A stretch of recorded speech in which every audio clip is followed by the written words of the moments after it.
Magandang gabi, Philippine Air Force. Alamin natin ang magiging lagay at taya ng panahon ngayong araw ng Sabado, 28 March 2026 at sa mga susunod na mga araw. Para sa ating synaptic situation, wala pa rin tayong minomonitor na low pressure area sa loob at labas ng Philippine Area of Responsibility. Ngunit patuloy na nakakapekto ang easterlies sa buong bansa.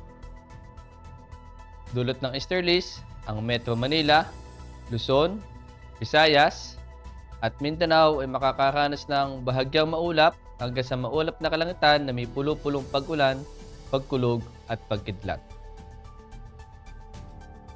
At para naman sa susunod na 3 araw dito sa Metro Manila, Cavite, Lipa City, Angeles, Puerto Princesa, Kalayaan Island, Mactan, Zamboanga at Davao mula Lunes hanggang Miyerkules ay makakaranas ng bahagyang maulap hanggang sa maulap na kalangitan na may pulo-pulong pag-ulan, pagkulog at pagkidlat. Ang araw ay lulubog mamayang 18:08 at sisikat bukas ng 05:54. At para naman sa moon illumination, meron tayong 79% increasing.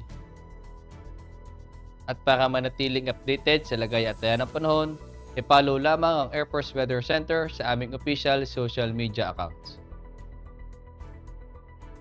Sa ngalan ng aming commanding officer na si Colonel Alvin John Cugator, PAP JC, ako si A2C Ever C. Amazona, your weather broadcaster ng Air Force Weather Center. Muli, magandang gabi, Philippine Air Force.